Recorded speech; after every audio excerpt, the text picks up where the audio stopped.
नमस्कार, SBT news में आपका स्वागत है। पेश है 25 सितंबर सोमवार दोपहर 3:15 बजे राजस्थान की 15 बड़ी खबरें। इस न्यूज बुलेटिन के प्रायोजक हैं विनी केक एंड मोर। तो सबसे पहले एक नजर डालते हैं आज के हेडलाइंस पर। पीएम मोदी ने दीनदयाल उपाध्याय की जयंती पर दी श्रद्धांजलि। एआरसीपी के जिलों में कांग्रेस यात्रा से जुड़ी बड़ी अपडेट। और सुबह हुई रामदेव जी की महाआरती, लगाया 11,000 लड्डुओं का भोग। पीएम मोदी की सभा में जा रही बस का एक्सीडेंट, 39 कार्यकर्ता घायल। विधानसभा चुनाव, इस बार निर्दलीय प्रत्याशियों की आएगी बाढ़। और अब खबरें विस्तार से। प्रधानमंत्री नरेंद्र मोदी ने राष्ट्रीय स्वयंसेवक संघ के पूर्व पदाधिकारी पंडित दीनदयाल उपाध्याय की जयंती पर सोमवार को उन्हें श्रद्धांजलि अर्पित की। मोदी ने कहा कि पंडित दीनदयाल उपाध्याय का व्यक्तित्व और कृतित्व देशवासियों के लिए हमेशा प्रेरणा स्रोत रहेगा। मथुरा में 1916 में जन्मे पंडित दीनदयाल उपाध्याय राष्ट्रीय स्वयंसेवक संघ के पदाधिकारी और जनसंघ के संस्थापक सदस्यों में से एक थे। मोदी ने एक्स पर एक पोस्ट में कहा, मां भारती की सेवा में जीवन पर्यंत समर्पित रहे पंडित दीनदयाल का व्यक्तित्व हमेशा प्रेरणा स्रोत बना रहेगा। राजस्थान में एआरसीपी के जिलों में कांग्रेस यात्रा से जुड़ी बड़ी अपडेट आई है। अब एआरसीपी के जिलों में कांग्रेस की यात्रा आदर्श आचार संहिता के बाद होगी। पहले 25 सितंबर की तारीख तय हुई थी, लेकिन सीएम गहलोत की व्यस्तता के चलते इस कार्यक्रम को बदल दिया गया। सीएम गहलोत का सभी जिलों का दौरा प्रस्तावित था, जिसके चलते कांग्रेस नेतृत्व ने फिलहाल ये यात्रा स्थगित कर दी। लोक देवता बाबा रामदेव का पुण्य दिवस सोमवार को जोधपुर में धूमधाम से मनाया गया। मुख्य समारोह मसूरिया स्थित बाबा रामदेव मंदिर में हुआ। सुबह 6 बजे महाआरती से पहले पंचामृत से अभिषेक किया गया। इसके बाद 11,000 लड्डुओं का भोग लगाया गया। सुबह 6:15 बजे 51 जोत से बाबा की महाआरती की गई। शाम 7 बजे महाआरती और महाप्रसादी वितरण के साथ ही मसूरिया मेला भी संपन्न होगा।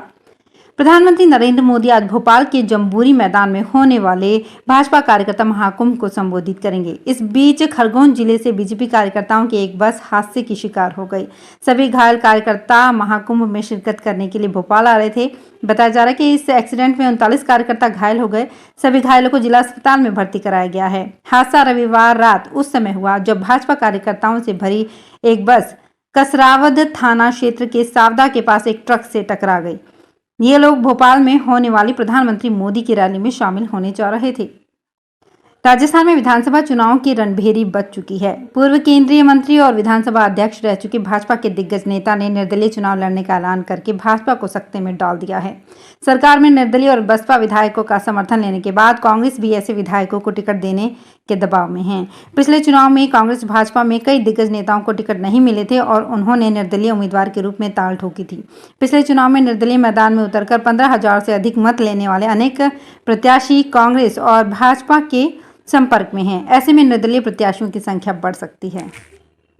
कोटा में अनंत चतुर्दशी पर निकलने वाले जुलूस और अन्य पर्वों को देखते हुए धारा 144 लगाई गई है।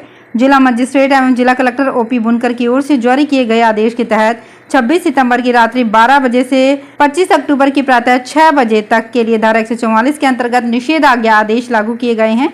जिले में तेजा दशमी, डोल 11, रामदेव जयंती और अनंत चतुर्दशी पर्व एवं 12 वफात मनाए जाएंगे। इनके दौरान शहर में जुलूस एवं शोभा यात्रा निकाली जाएगी। इनमें सांप्रदायिक सौहार्द एवं कानून व्यवस्था बनाए रखने के लिए पूरे जिले में निषेधाज्ञा लगाई गई है। हिमाचल प्रदेश के मुख्यमंत्री सुखविंदर सिंह सुक्खू कुछ देर बाद पंजाब के अमृतसर से रवाना होंगे। यहां सीएम सुक्खू मंगलवार को केंद्रीय गृह मंत्री अमित शाह की अध्यक्षता में होने वाली उत्तर क्षेत्रीय परिषद की मीटिंग में शामिल होंगे। इस दौरान वो गृह मंत्री के समक्ष हिमाचल से जुड़े कई महत्वपूर्ण मुद्दे उठाएंगे। इनमें सबसे प्रमुख पंजाब, हरियाणा, जम्मू कश्मीर और लद्दाख के साथ सीमा विवाद, चंडीगढ़ पर हिमाचल की हिस्सेदारी और बीबीएमबी में राज्य का शेयर का सबसे बड़ा मसला है। अगस्त और सितंबर में कम बारिश के बाद गुलमर्ग और उत्तरी कश्मीर के ऊपरी इलाकों में मौसम ने करवट ली है। यहां सर्दी के मौसम की पहली बर्फबारी हुई है। कश्मीर के कई हिस्सों में बारिश भी हुई है, जिससे तापमान में गिरावट आई और मौसम खुशनुमा हो गया। आईएमडी ने दोपहर से मौसम में सुधार की भविष्यवाणी की है। जम्मू कश्मीर में जनवरी, फरवरी और मार्च के महीनों में कम वर्षा और बर्फबारी हुई थी। इसके बाद मई और जून में सामान्य से कम वर्षा हुई। राजस्थान लोक सेवा आयोग आरएएस प्री 2023 की तैयारी में जुटा है। अभ्यर्थियों को जिले आवंटित कर दिए गए हैं। पोर्टल पर सूचना अपलोड कर दी गई है। प्रवेश पत्र 27-28 को अपलोड होंगे। आरपीएससी सचिव रामनिवास मेहता ने बताया कि परीक्षा का आयोजन 1 अक्टूबर को सुबह 11 बजे से 2 बजे तक होगा। परीक्षा के लिए आवंटित जिलों की जानकारी आयोग की वेबसाइट और एसएसओ पोर्टल पर लॉगिन कर प्राप्त की जा सकती है। राजस्थान के उदयपुर में गुरु जितेंद्र कोही की ओर से संचालित हास्य योग केंद्र में पहली बार 4 दिवसीय 11वां अखिल भारतीय हास्य योग सम्मेलन का 1 अक्टूबर से आयोजित किया जाएगा। कार्यक्रम समन्वयक प्रणीता तलेसरा ने बताया कि हास्य रोग केंद्र की स्थापना हंसी के मंथन की अनूठी अवधारणा गुरुजी के गहन शोध और कड़ी मेहनत का परिणाम है और इसके अभ्यासकर्ताओं को अत्यधिक खुशी और स्वास्थ्य प्रदान करती है। इस सम्मेलन में पूरे भारत से 500 प्रतिनिधियों के शामिल होने की उम्मीद है। राजस्थान में कांग्रेस की सरकार रिपीट होने के दावे को बड़ा झटका लगा है। ये झटका और कोई नहीं, कांग्रेस के ही बड़े नेता राहुल गांधी ने दिया है। राहुल गांधी के जयपुर में दिए बयान से लग रहा है कि राजस्थान में कांग्रेस की जीत को लेकर उनके मन में अभी संशय है। उनके मन में कहीं ना कहीं खटक रहा है कि कांग्रेस सरकार रिपीट होगी या नहीं। ये उनके बयान में देखने को मिला। राहुल गांधी ने बड़ा बयान देते हुए कहा कि मध्य प्रदेश, तेलंगाना और छत्तीसगढ़ विधानसभा चुनाव में कांग्रेस की जीत पक्की है, लेकिन राजस्थान में करीबी मुकाबला है। विश्व पर्यटन दिवस पर हर साल की तरह इस वर्ष भी प्रदेश भर में सेलिब्रेशन होगा। विश्व पर्यटन दिवस पर पर्यटन विभाग की ओर से जयपुर के प्रमुख पर्यटन स्थलों पर पुरातत्व एवं संग्रहालय विभाग, भारत पर्यटन कार्यालय, institute of hotel management Jaipur और गाइड एसोसिएशन के संयुक्त तत्वाधान में विभिन्न सांस्कृतिक कार्यक्रमों का आयोजन किया जाएगा। पर्यटन विभाग के उपनिदेशक उपेंद्र सिंह शेखावत ने बताया कि टूरिज्म डे के मौके पर जयपुर समेत प्रदेश भर के सभी स्मारकों और संग्रहालयों में पर्यटकों को निःशुल्क प्रवेश दिया जाएगा।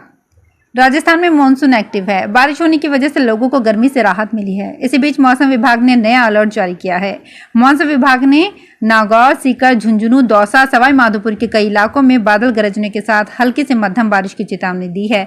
इसके अलावा जयपुर, नागौर, सीकर, अजमेर और चित्तौड़गढ़ को भी येलो जोन में रखा गया है। यहाँ पर भी बादल गरजने के साथ हल्की से मध्यम बारिश हो सकती है।